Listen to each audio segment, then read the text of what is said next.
let's get started. It's 1 on the dot. All right. Since everyone who has joined the webinar can hear everyone right now, I'll start addressing everyone. Thank you for joining us this afternoon for the preliminary design review webinar for the Cheney Run Recreation Amenities Study. My name is Jack Eskin. I'm a senior program specialist at Delta Institute.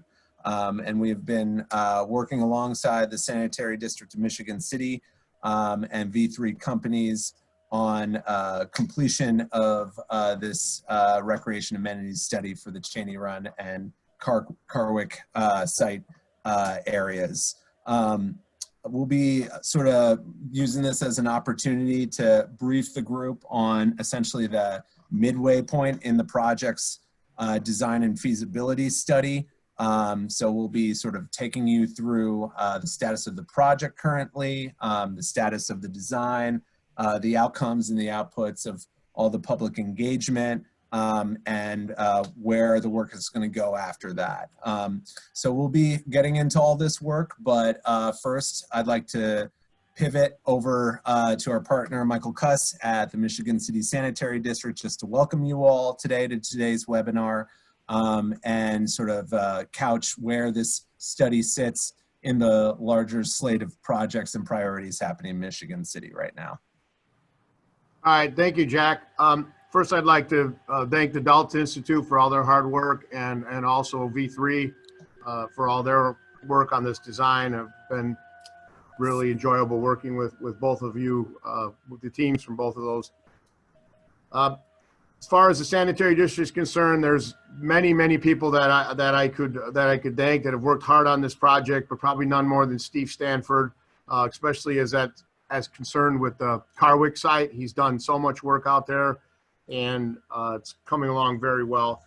Just want to point out that the Carwick dump site is not a permitted landfill.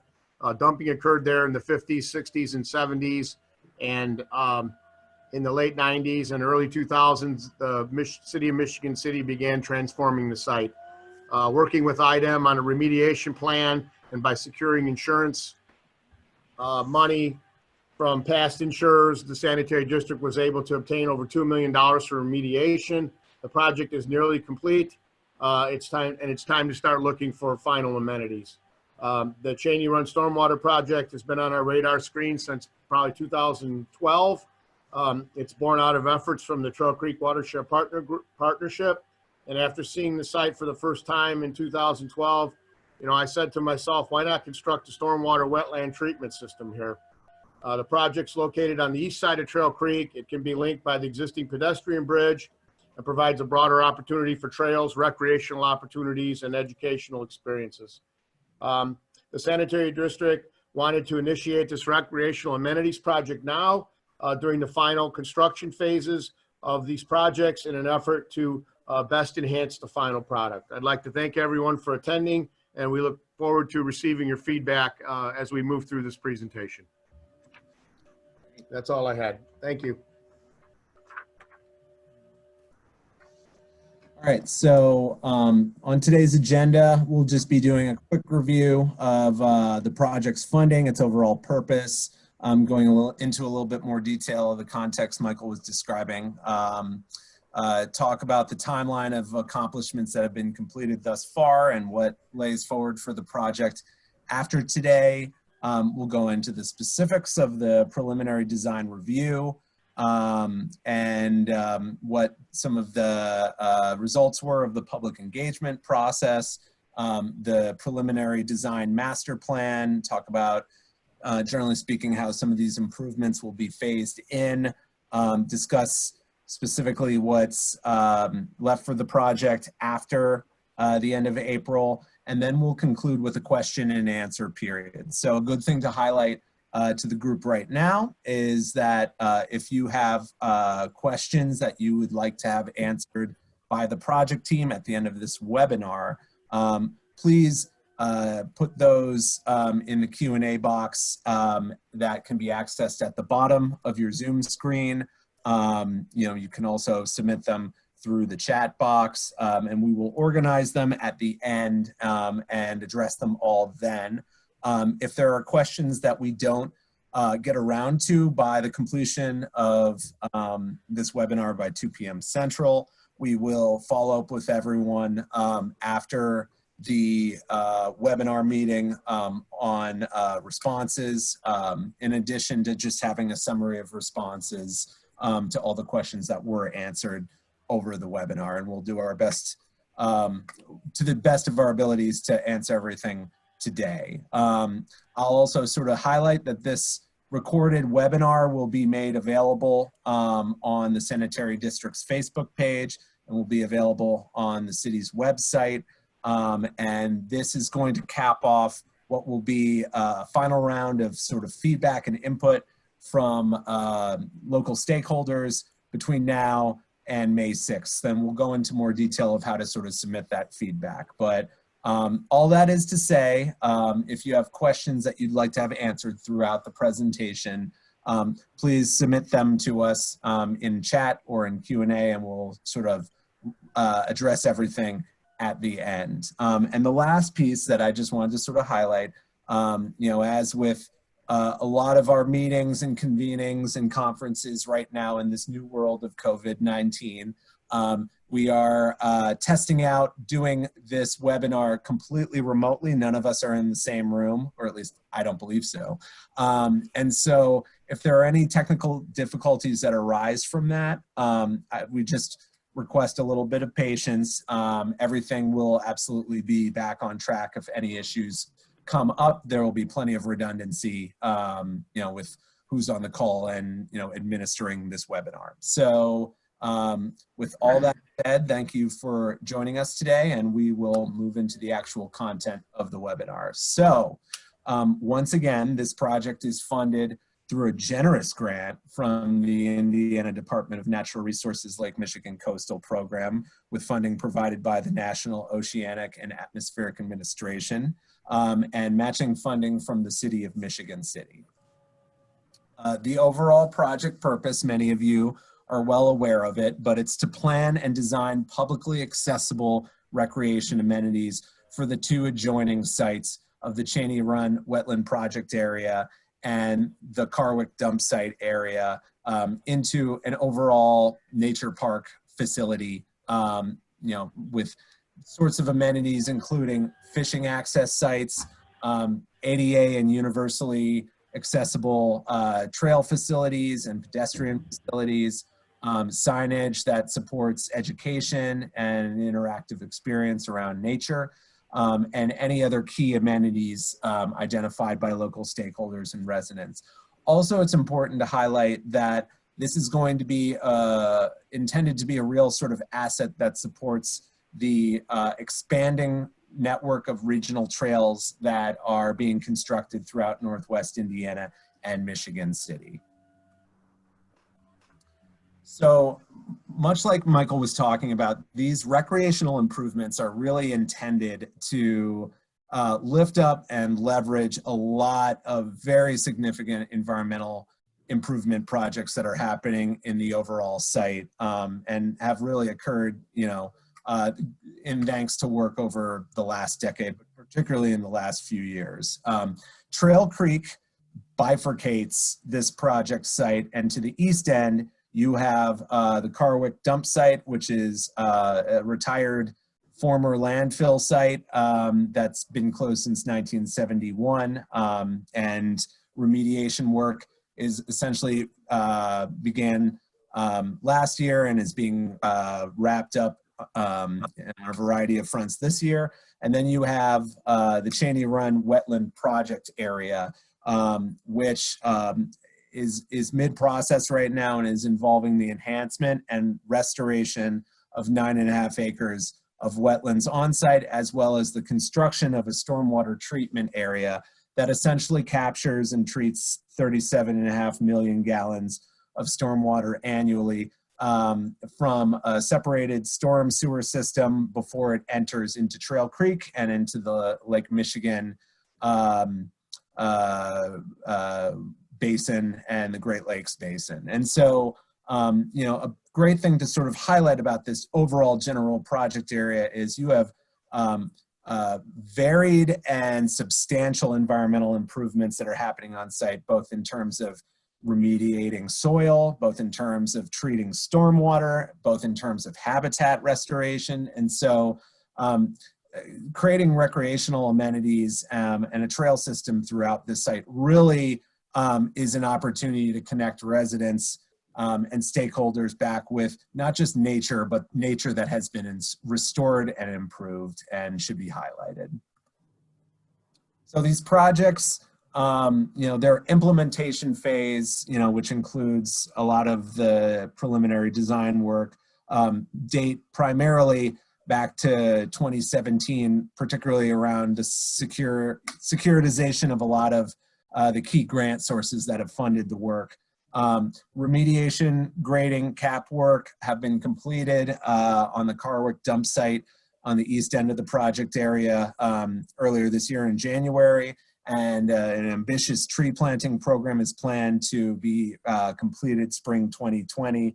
Simultaneously, the Cheney Run wetland project is at about 80% completion right now, with remaining work to be completed around wetland restoration and some additional work around the construction of the stormwater basin. But largely speaking, this project is planned for completion around June 2020, and it has been supported by nearly $1 million worth of grants from US EPA's GLRI program, the IDNR Lake and River Enhancement Program, LAIR, and a grant from the National Fish and Wildlife Fund Sustain Our Great Lakes program, in addition to matching funding from the City of Michigan City and the Sanitary District of Michigan City. So a lot of investment has been put into these improvements that are becoming a reality this year. So where are we in terms of the timeline for implementation of this recreation amenities study? The work began in earnest in November 2019 at a project kickoff, and then what followed was both a pretty ambitious data collection and review period, in addition to significant amount of stakeholder engagement that involved a presentation at the Trail Creek Watershed Partnership, a presentation at the Michigan City Sustainability Commission, January 29th public meeting at Krueger Memorial Hall, and a presentation at Krueger Middle. All in all, we got over 100 responses to our surveys, both at those meetings and from surveys that were completed online. And simultaneously, V3 undertook a good deal of modeling and analysis of the existing conditions. A preliminary design was completed in March of this year, and over the last month, as we've all been working remotely, the design team has provided the internal municipal stakeholders with an opportunity to provide commentary on some of the initial concepts.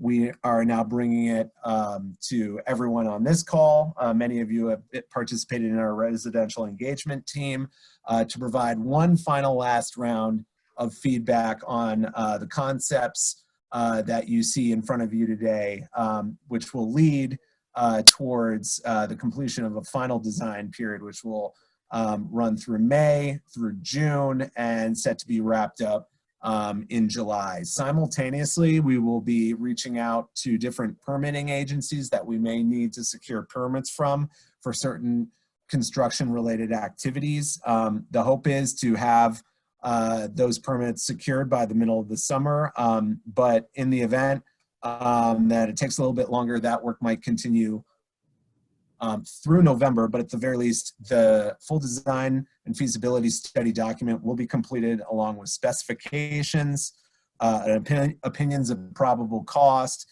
an operations and maintenance manual, and a summary report. So the last thing that I wanted to highlight is that the project team of Delta Institute and the City of Michigan City will be simultaneously looking at different funding sources to help fund the improvements that end up being identified.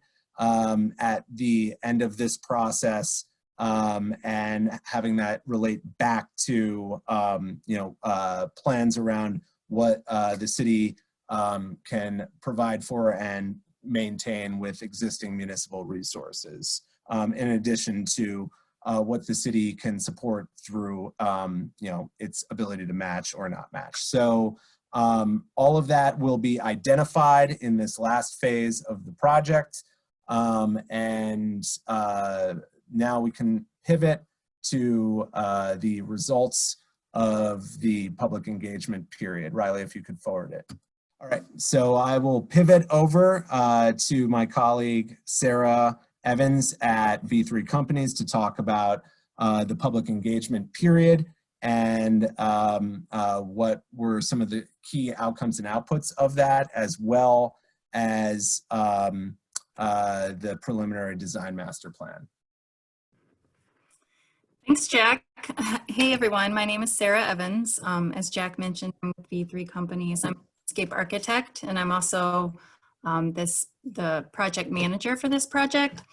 And I just wanted to say thank you for having us on this webinar today. And as Jack mentioned, we have a group of engineers from our firm who is working on the Cheney Run wetland project on the west side of Trail Creek. And then there's the simultaneous project to remediate the former dump at Carwick site being undertaken by Weaver Consultants. So we get to work with both of these teams. And in my opinion, we get the most exciting project of how to tie in both of these sites together and make them a really great park asset for the community of Michigan City. So again, thank you to Michigan City Sanitary District and the Delta Institute for this opportunity to work on this project with everyone. I wanted to take you all through our public engagement process, and I hope that some of the folks on our call today were able to come out and participate either in the public meeting or submit your responses on the online survey. This slide shows our public meeting that was held in the evening of January 29th earlier this year. And we had approximately 20 individuals come throughout the evening. It was an open house format. So folks were able to come at their leisure when it worked best for their schedule. But we had 6 different breakout stations scattered throughout the room. And the photos on this slide show you some of those breakout stations. And we had some really great involvement from the residential engagement team, some folks from the LaPorte County Soil and Water Conservation District, as well as some of the folks from the Parks Department to help facilitate these breakout stations. And really they were a chance for us to share information with everyone and then get folks feedback on what the information we were presenting and get their knowledge on the site as well. And it was really helpful for us because a majority of the folks who attended the public meeting were very knowledgeable about the site. They were in tune with environmental and sustainability issues. So it was really great feedback from folks who attended. One of the breakout stations involved what we call site inventory, which is a collection of data, existing data of the site. So we identified existing and planned local and regional trails that are along Carwick Road, talking about the Singing Sands, the planned Singing Sands trail connections, because as Jack highlighted, we wanted to tie into what the local and regional trail system is or is going to be in the future from this site. We also identified existing constraints such as the floodway, which tells us where we can and cannot build certain interventions. We identified existing utilities, vegetative features, where sources of noise are coming from, whether that's intermittent noise from the railroad or more constant noise like from the GAF facility. We also know that we needed to maintain a 250-foot buffer from that facility within our site for any planned improvements. So we mapped all of these elements, including what the remediation elements and how they would for the former dump and how they would affect any planned improvements. Another station dealt with what the program might look like. And the program is really just a menu of design interventions on the site. So we walked folks through what are the different types of trail facilities they would like to see. And we showed examples of these different facilities through pictures so that they could describe to us, you know, at this station, what they would like to see or not see. We talked about what is the type of experience that they would like to have with the wetlands over on the west side of Trail Creek, or what do they want to get from the signage that would be placed. So there were several different boards talking. These were not the only elements that we talked about, but really this was just an information exchange about understanding what folks wanted to see at the site as we developed it.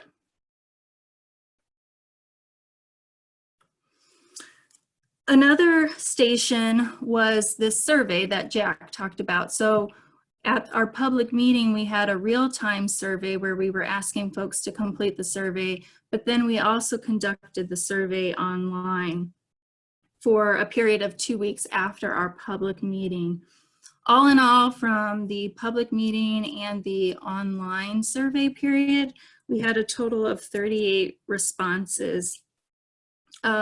This graphic here on this slide shows that a majority of the folks have visited the site before and were familiar with it. We also asked questions about what people like to do when they visit other parks.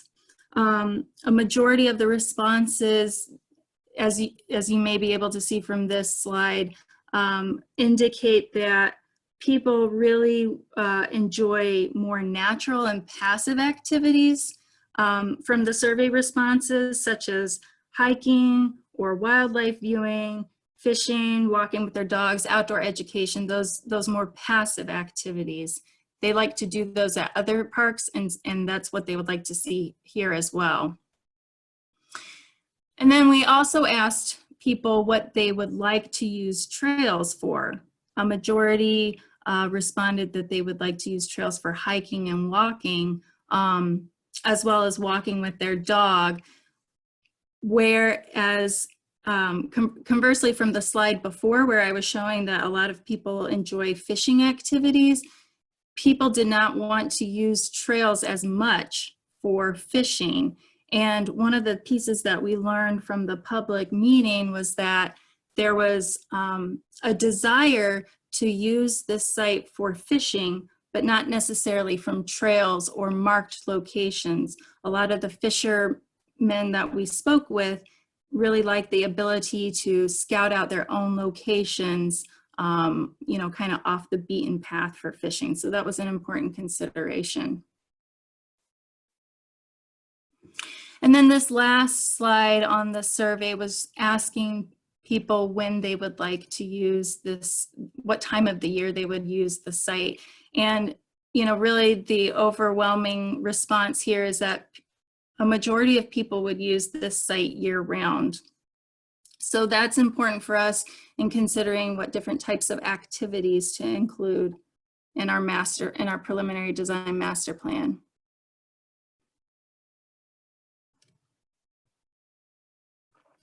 As Jack mentioned, we also did a very robust engagement with the Krueger Middle School students. This was done shortly after the public meeting at Krueger Memorial Hall, and we worked with science teacher Daisy Lee over at the middle school and her 6th and 7th grade science classes. So this was a great opportunity to speak with over 100 students to get a slightly different perspective on what people wanted to see at this park.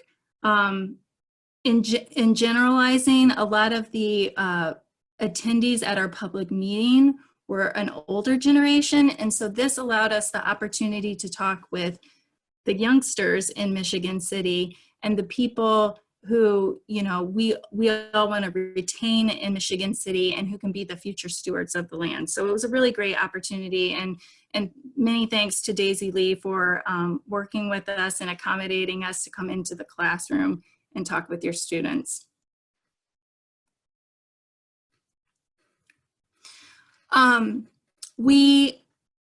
We asked many of the same questions to the Krueger Middle School students, but we did tailor the survey slightly different to speak with those students. The graphs that I'm showing on these next couple of slides these are the questions where we asked them about what types of activities they wanted to see at the site. And the piece that I'll highlight here is that for the middle school respondents, they really wanted to see a lot of these more active elements. So they wanted to do kayaking and sledding, running down a hill, riding their bikes on trails, you know, so some of the more active activities that you would find in a nature park versus more passive that we saw with the other survey results. And then this slide is showing the responses when we asked what types of amenities do the young folk want to see at this site. And so again, there was overwhelming response for permanent restrooms, a council ring with a fire pit.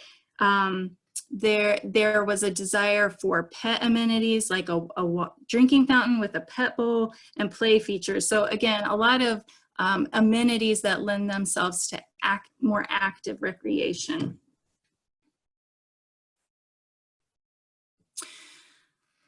So then what we did is we took all of the results from the public meeting, from the online survey, and then from the Krueger Middle School engagement, and we combined all of the responses to come up with the program results. And we listed all of the responses here because we didn't want to necessarily show, to discount any of the responses that we received, but really just showing a ranking here. And then what we would do is analyze on our site how and if we could accommodate as many of these features as possible.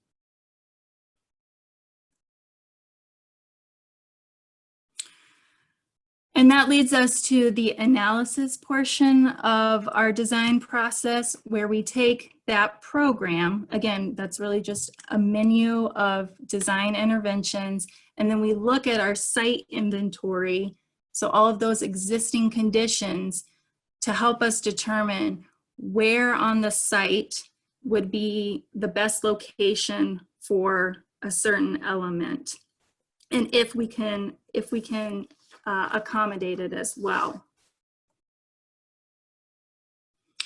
One piece I want to highlight again is that because this is a remediated former dump site, this puts some unique constraints on us as a design team, because we have, you know, not a solid ground surface underneath us. And that influences where we can site buildings and what materials we will select to accommodate, you know, in thinking about how are we going to maintain the site in the future. So for example, this slide here shows the extents in orange of where the former dump was located. And there's a small area on the northeast corner of the site that was the only location that wasn't a former dump. So we knew that that would be the best place to site a future restroom building if that's something that moved forward. There is also tree mitigation that is being installed as part of the dump remediation project.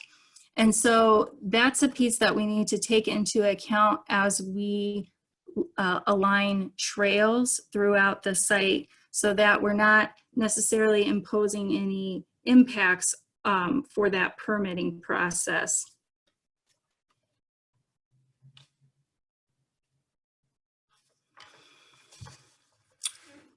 So after we do our analysis, then we start to lay out our preliminary master plan. And you know, the master plan is really this level of design that looks to accommodate all of the responses that we receive through public engagement. And but it gives us a master design view that can allow for implementation as funding becomes available, if or when it becomes available. And we also have to weigh that in conjunction with the maintenance capacity of the Michigan City Sanitary District as well. So really this is a picture that provides future opportunity for the site based on public engagement responses. And I'll take you through each quadrant of the site to really highlight ways that we are looking to accommodate as the responses from public feedback. So in the northeast corner of the site, and there's a small blow up here on this slide, it shows again where a best location for a future permanent restroom building could be placed. There's an entrance drive to the site, which is aligned with the existing entrance on the site that accommodates parking for the park, as well as identifies a potential location for where an outdoor education element could be placed. The restroom, this entry area could also be a place where any of the site amenities like bicycle racks or the pet drinking fountain, these could all be located in the central space here. As we move south along Carwick Road, we identified where a potential location for a sledding hill could be. So we could utilize the hill, the existing hill there, and reshape it slightly so that it provides some slopes for a sledding hill, as well as a trail that starts to implement the Singing Sands trail alignment along Carwick Road.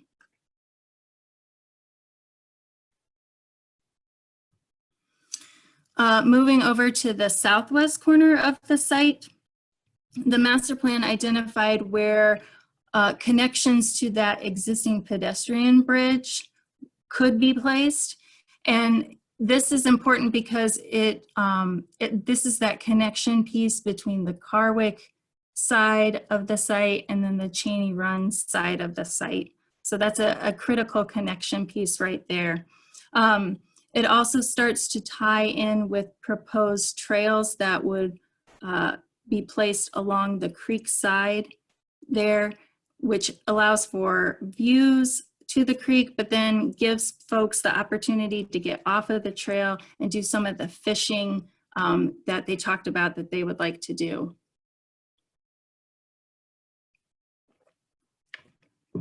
And then in the northwest corner of the proposed master plan, we identified potential locations for a council ring with the fire pit, a hammock grove for lounging and seeing out over the creek, as well as bringing the trail down along the creek for a kayak launch as well.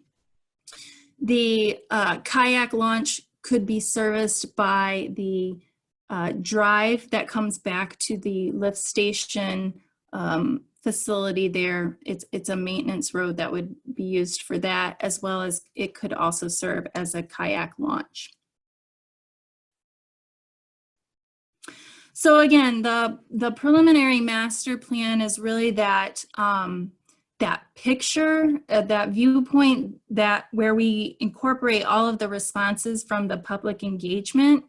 And again, it provides a roadmap for phased implementation over time if and when funding becomes available. As we move further into design, this last step in our analysis is where, after we've examined that full potential of the site, we've worked with the Michigan City Sanitary District and their internal review to help determine which elements we want to include and can include in a first phase implementation. And these are the pieces then that we will be moving into construction documentation and permitting, as Jack indicated before. So from the preliminary master plan, we have started to refine some of those trail alignments, because we want to ensure that we're not grading into the cap that's placed for the landfill. That's another design consideration that we have to keep in mind. So some of our grading and our trail alignment has needed to adjust as we move this further into design. And then we've also included some parking facilities, some access facilities down to the canoe, to the kayak launch, and then it really gives you an internal circulation through these trails that can provide full access to this side of the site, as well as connect you with the Cheney Run site. And I think, you know, just sharing from my own personal experience in this time of COVID-19, I know that we as a family have really appreciated the service that our parks, our local parks, have given to us. You know, we've seen lots of families and people escaping to the parks, you know, really to maintain some of our physical and mental health. And so, you know, I think this design highlights that need even further, that it can be a place where people can get out to nature, you know, they can recreate, immerse themselves in nature for that natural experience that they're wanting to have. And they can do that right here in Michigan City. So that will be my closing thought. Thanks, Sarah.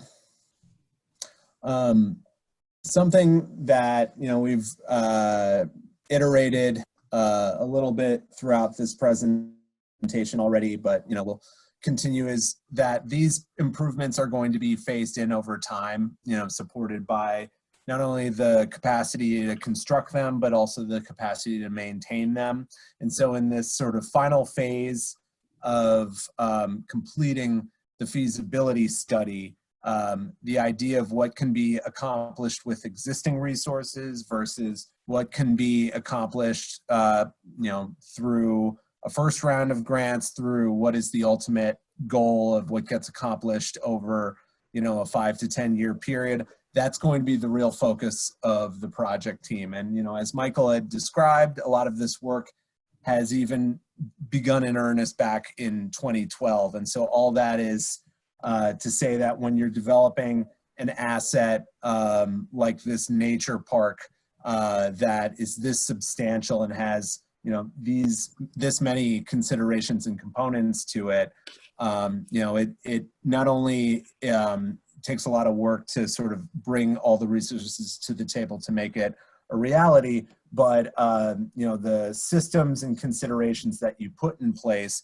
to be able to keep everything in a good state of repair, you know, amidst the sort of changing landscape of municipal budgets and federal funding sources and things of that nature, is going to constantly be changing, you know, as it has over the last decade. So all of that is to say, that this work is going to be phased in now that we'll have this document as a guiding star, if you will, over the years to come.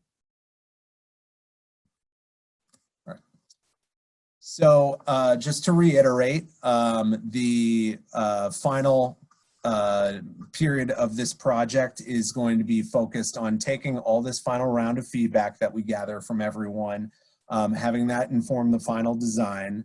We will be embarking on permitting with partner agencies, and by the middle of the summer, we will have a study. We will have construction-ready documents, cost estimates, an O&M manual, and hopefully permits for those potential construction activities will be in place by the middle to mid-late part of this year. And simultaneously, the city and Delta Institute will be both identifying the resources that we already have at the table to see what can be supported for construction of any of these amenities, as well as identify additional sources that can support their construction, and what can be maintained currently and prospectively in future years on the municipal side. Moving on to the question and answer period, Riley, if you can move it, we will be sort of gathering your first round of questions. There's going to be a final period of input over the next week that you can submit with contact information at the end of this presentation, but we will take this as an opportunity to answer any immediate questions that folks have just about the information that has been presented in this presentation, and just thoughts or questions about where the study is headed. So if you get thoughts or questions that you'd like to have answered, please put them in the Q&A box or in the chat box, and we can get to them currently. All right. And I will start with some initial questions and answers that we have prepared on our end in anticipation for what folks would be interested in. So the first question, do you have a sense of how much the improvements that are planned on site are to cost, and is there funding in place to construct these improvements? It's an important thing to highlight that has been highlighted a little bit already. What you see on this screen right here is some preliminary trails with flexi-pave material that have been constructed for maintenance of the site on the west portion of the project site, so the Cheney Run project side. So as far as trails and their alignments, the new ones that would be constructed and need to be constructed would be on the Carwick side of things. The study, as mentioned, is going to include an opinion of probable costs for all identified improvements that have yet to be implemented beyond these existing Cheney Run side trails. With the cost estimates in hand by summer 2020, the city will determine what can be supported through existing project funding and what will require securing additional grants from public and foundational sources. This will be undertaken simultaneously with efforts to assess the city's capacity and internal resources to maintain all these amenities. So the second question that we received is, just to the north of the site is the Potawatomi Golf Course, which is private, and kayaks are not permitted there at this time. How will this be addressed if a kayak launch is installed? That is a good question. I personally don't have an answer to that right now. Are there any can I offer a response to that? Yes. This is Sarah Evans again with V3. So in looking, when we were looking at the Trail Creek alignment, we looked outside of our site as well to understand, okay, if somebody wanted to put in a kayak at our site, where would they go? And as Shannon mentioned, you know, there's the golf course just to the north. There's also that that eel, and I'm sorry, I'm forgetting the name of what it is. But there's barrier. Thank you. The barrier that goes across the creek for lamprey eels.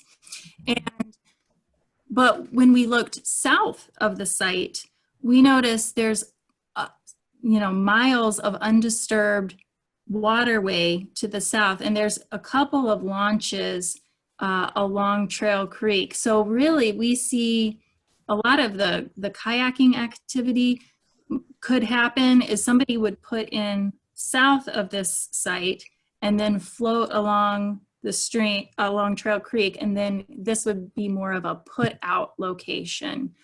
So I think we can address that. The way to address a situation like that would definitely be through some use signage. And then I think too, in working with our partners with the local kayak groups to help disseminate that information that this is really more of a takeout location, more necessarily than a put-in location. So, Sarah, let me add a little bit to that too. Please. First of all, in talking with the DNR about a kayak launch at this site over the last couple of years, they're not very excited about that at all. They're really not very excited about anybody going in a kayak down near the lamprey barrier and so forth. And this whole issue of private waters. First of all, the water, you know, the water is owned by the state of Indiana. It's state waters. There seems to be somewhat of a disconnect between, you know, the waters, you know, who owns the water. And I think one of the ways I've heard it described is the water's owned by the state, but the land underneath could be owned by somebody that's private. So whether or not somebody can go through there with a canoe or not, or a kayak or not, is one of these issues that depends maybe on what agency you're talking to, the DNR or the IDEM. So it's something that we might need to address in the future if necessary. And then, like I said, additionally, I know that the DNR, just in general terms, was not very excited about a kayak launch being put at the Carwick site for various reasons. But I think ultimately this whole issue of private ownership of the creek and so forth is something that we would have to flush out as we would move, you know, more closely towards installing some type of amenity like that. Great, thank you, Michael. Thank you, Sarah. As Michael mentioned, you know, one of our partners from DNR just noted, it should be noted that Trail Creek is not navigable, and there are concerns with legality of kayaking through those areas mentioned.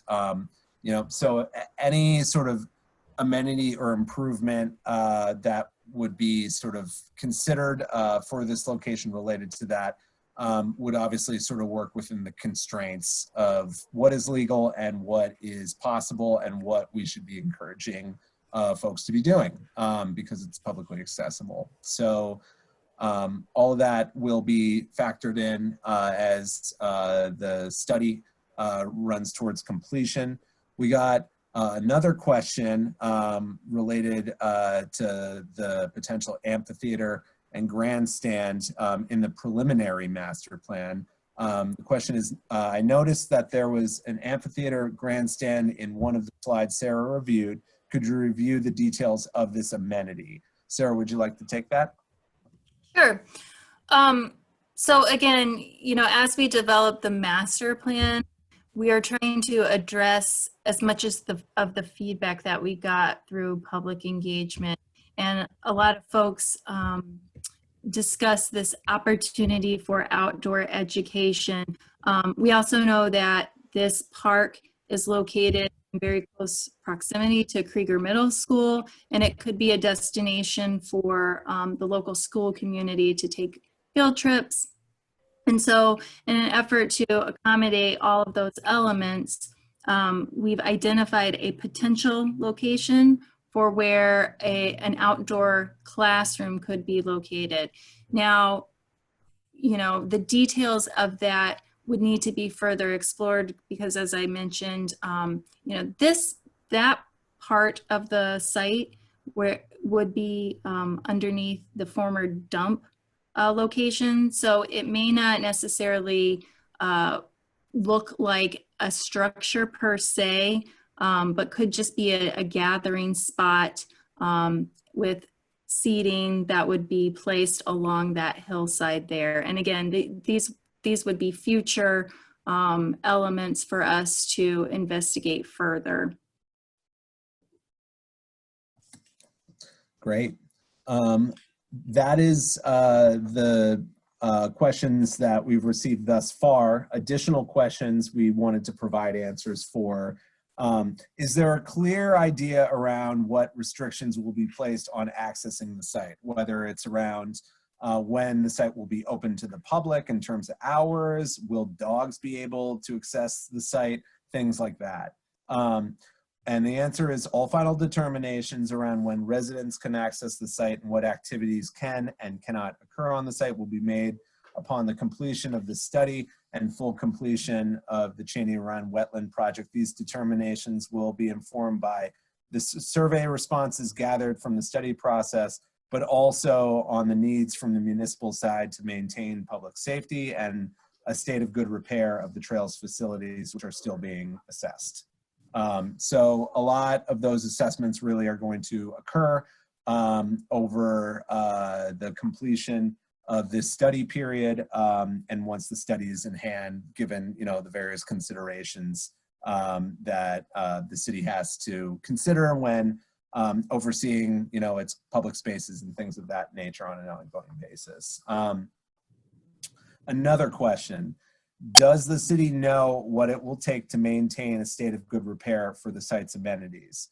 The answer is this information will be provided in the study in portions like the O&M document, and municipal departments like the Sanitary District and Parks will make determinations around whether there is available resources within their operating budgets to support specific maintenance activities on site.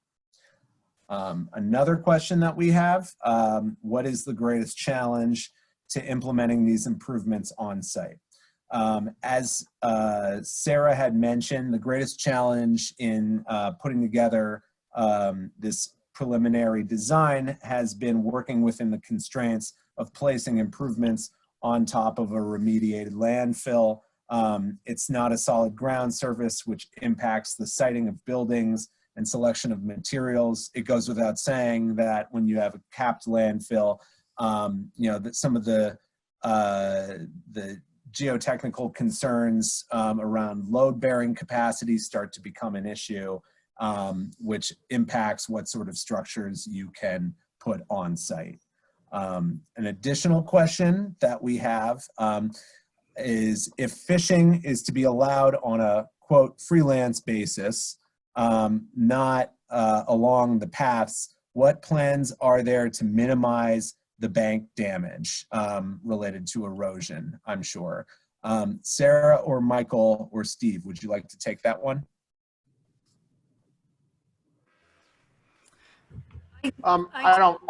Go ahead, Sarah, go ahead.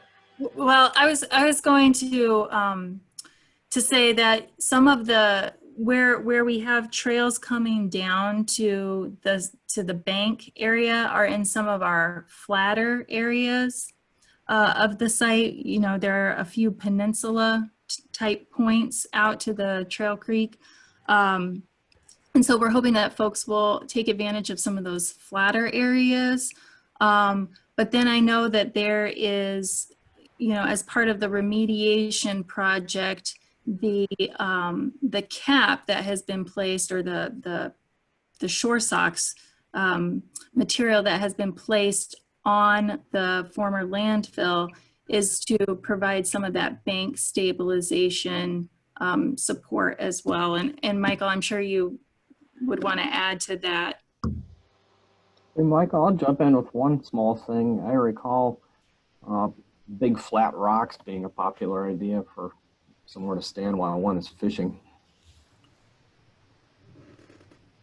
Yeah, I just think it's one of those situations where, you know, you want to have a location where you can recreate, and when you walk on the same piece of ground over and over and over in the same area, you're going to, you know, wear a path through it. So I don't really know that there are any plans that we have right now to, you know, minimize bank damage, but like Sarah indicated, the banks on the Carwick side have been reinforced with the shore socks, and they look really nice, and they should hold up pretty well. So I think that's about the best we're going to be able to do there.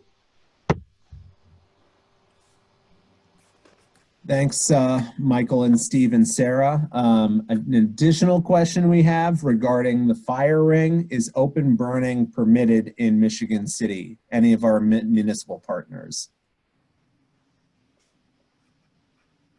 Well, I think there's I don't know what a fire ring would be for, but you know, first of all, open burning is not permitted in Indiana, period. And the only thing you're allowed to do, you know, is burn is you know, campfires and different things like that. So if it's considered a recreational fire, I think it's legal in Indiana. I don't know if that's legal in Michigan City or not. I'd have to check the ordinance, but. So the answer to that will obviously be dictated by you know, what is the municipal ordinance and what is the state ordinance, and if you know, in sort of considering the opportunities on this site, that it's sort of assessed maybe that ordinance needs to be revised, and the you know, administration in place has that as a priority that can potentially be considered. Obviously, there are fire pits in the state park just a couple miles to the west. And so, you know, it's not quite like, you know, just a unmanaged open fire, but it is the sort of thing that has to be considered from a municipal ordinance side. So that's definitely a good question. Additional questions we had. Since the Carwick side of the site used to be a landfill, is it safe to visit?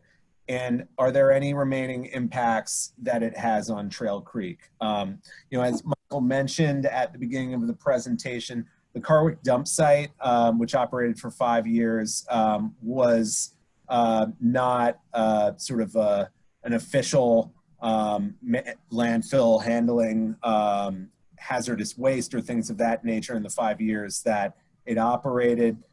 It's been closed for nearly 50. It initially experienced a reforestation and then has undergone significant remediation, grading, and capping over the last year since 2019. It is currently about to undergo another round of reforestation.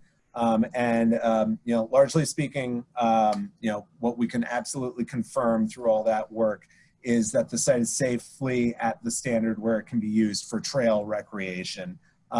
Erosion control and stormwater management measures have been taken on the site's western end along the banks of Trail Creek to prevent any sedimentation or leaching of any, you know, legacy material into Trail Creek post remediation. And Trail Creek's water quality is monitored by the Michigan City Sanitary District to maintain that any sort of water quality concerns are addressed as a result of anything that enters it. So we are 1 minute past 2 o'clock, and as I mentioned, we will follow up with the rest of the folks on this webinar with these official responses. But moving to the last slide, Riley, if you can move me to the last slide, I apologize. My connection has been weak. All inquiries and input can be sent to my colleague Riley Manns at Delta Institute. His email address is provided here, but for folks on the phone, it's rmanz@delta-institute.org. We're keeping the final input and inquiry period open for a week to stay on project schedule. But if you have any questions or concerns or things you wanted to highlight to us that should be considered in this final phase of design, please let us know. You know, as always, we will take that feedback in, you know, to great consideration. You know, where we've gotten to in the preliminary design is largely a product of the great amount of feedback and coordination and support that we got from you all. So we're excited to sort of take this project into its final phase. Michael, partners at the Sanitary District, anything else you'd like to, you know, sort of say to the group or emphasize before we conclude today's webinar?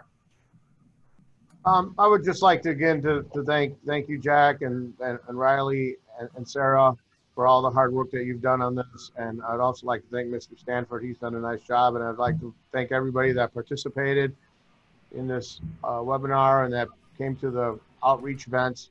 I think that anyone that's familiar with either one of these two sites can see all the hard work that's been done and the resources that Michigan City has put into these projects. I think they're coming along very well. I know that Mayor Perry is supportive of both projects, and that you know, he's looking forward to, you know, their completion and continuing to enhance the city in those areas. I think it's going to be a great public outreach area, public recreational area, I mean, and I think the stormwater, hopefully the stormwater will be a lot cleaner too coming out of the Cheney Run. So anybody else has any comments or questions, you know, please feel free to email Riley, or if you've got my email, you can send it on to me. Either way. So thank you very much. Great. As I mentioned, this webinar will be recorded and available on the Sanitary District Facebook page. We will link to it on the city's website. We thank all of you for participating today, providing us with questions. Feel free to follow up with us if you have any additional questions or thoughts at Riley's contact information. And hope you're all safe and happy and healthy and doing well. And we look forward to seeing you all soon in person once we are able to move beyond social distancing. So have a wonderful afternoon. Thanks for joining us, and we'll talk soon.